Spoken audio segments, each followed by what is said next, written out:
মরণেও ফায়দা। কারণ মরণের বেলায় বান্দার এমন একটা বিষয় আমার আপনার সামনে এসে যায় যেই সময়টা অত্যন্ত বিভীষিকাময়। কারণ সাকারাতের মাউত একটা বিশাল ব্যাপার। নবী নিজেই দোয়া করছেন, আল্লাহুম্মা সাহিল সাকারাতিল মাউত। নবীর যখন মৃত্যুর সময় হয়ে গেলে এই মৃত্যু যন্ত্রণা এত কঠিন, আমার নবী আল্লাহর কাছে দোয়া করলেন, আল্লাহুম্মা সাহিল, ও আল্লাহ আমার উপরে সহজ করে দেন সাকারাতের মউত। নবী আপনি আল্লাহ আপনি আমার উপরে সহজ করে দেন, কারণ মৃত্যুর যন্ত্রণা বড় কঠিন। কথা বলেন ঠিক কিনা? শয়তানের খপ্পর থেকে যদি আপনি বাঁচতে চান, তাহলে এই মৃত্যুর সময় আপনি ঈমান নিয়ে যদি কবরে যাইতে চান, তাহলে আপনার সবচাইতে যে বিষয়টা হয় আলেম হন, আলেমের ছাত্র হন, আলেমের কথা শুনে, না হয় 4 নম্বরটা নবী বলেছেন কুন আলেমান আও মুতাআল্লিমান আও মুস্তামিয়ান আও মুহিব্বান। তিনটা যদি আপনার সম্ভব না হয়, কমপক্ষে উলামায়ে কেরামকে মহব্বত করেন। মরণের বেলায় ঈমান নিয়ে কবরে যাওয়ার খুশ নসিব হবে। সুবহানাল্লাহ। ঈমান নিয়ে কবরে না গেলে কবরটা হয়ে যাবে আপনার আমার জন্য একটা জাহান্নামের গর্ত। আমরা চাই মরণের বেলায় যাতে আমাদের কবরটা আমাদের জন্য জান্নাতের বাগান হয়ে যায়। কথা বলে ঠিক কিনা? ওই কবরে আপনাকেও যাইতে হবে, আমারও যাইতে হবে। ও যুবক, ও পর্দার আড়ালের আম্মা জান, মরণের চিন্তা বেশি বেশি আপনার করতে হবে। আমার নবী বলছেন, মুতু ক্বাবলা আন তামুতু ওয়া হাসাবু ক্বাবলা আন তুহাসিবু। নবী বলেন, মরণের আগে মরো, মরার আগে নিজের শোয়াও। মরণ থেকে যতই পালাও, মরণ তোমায় নিবে ঘিরি।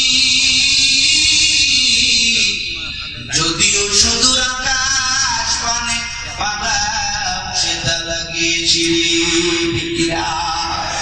নদী পথে নৌকা চালাও, ও মাঝি ভাই, বেলা ডুবার আগে আগে উপার বসতে চাই। ডুবে গেলে বেলার তোর উঠে না, ভেঙ্গে গেলে মেলারে তোর জমে না। ঠিকিরা নদীর পার ভাঙ্গে উপার করে, এই তো নদীর খেলা। সকাল বেলার দনির তুই ফকির সন্ধ্যাবেলা। সকাল বেলার দনির তুই ফকির সন্ধ্যাবেলা। ঠিক কিনা জোরে ও যুবক, ও হারিবাংলার মুসলমান, যদি ঈমান নিয়ে কবরে যাইতে চান রে বাবা, উলামায়ে কেরামের সাথে মহব্বত ছিন্ন করবেন না, বাড়াবেন। সবাই বলেন না, ছিন্ন করবেন না, বাড়াবেন। আবার উলামায়ে কেরাম যেই ফ্যাক্টরি থেকে তৈরি হয়, মাদ্রাসা নামক ফ্যাক্টরি থেকে তৈরি হয়, ওই প্রতিষ্ঠানটাকেও মহব্বত করবেন কি করবেন না?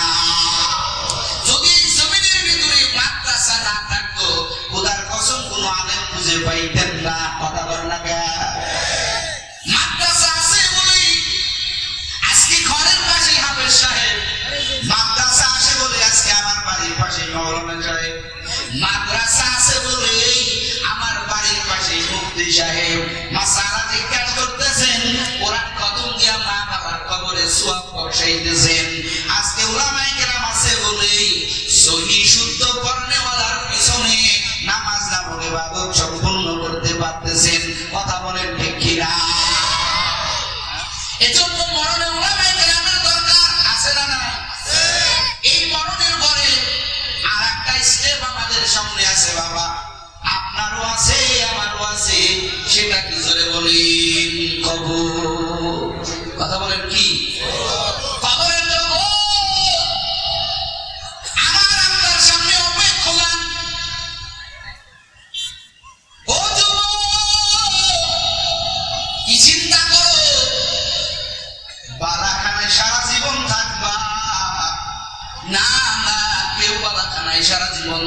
পারে নাই, নমরুদ পারে নাই, হামান পারে নাই, সাদ্দাত পারে নাই, ফেরাউন পারে নাই, আবু জেহেল পারে নাই, উতবা সাইবা কেউ পারে নাই। টাকার অভাব নাই, ক্ষমতার অভাব নাই, একদিন হলেও তাদের আরামের জায়গা, তাদের বিল্ডিং, তাদের বাহাদুরি ছেড়ে কবরে যাওয়া লাগছে। কথা বলেন ঠিক কিনা? ও যুবক, ওই কবরের ভিতরে যাইতে হবে।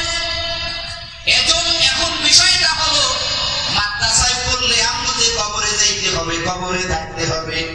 দেখি মুফাসসির কেরামের আলোচনা দ্বারা, কোরআনের আয়াত দ্বারা, হাদিস দ্বারা, দেখি মাদ্রাসায় পড়ার দ্বারা, তলবে ইলম হওয়ার দ্বারা, দিন শিক্ষার দ্বারা আমার আপনার কবরের জগতে কোনো উপকার আছে না নাই?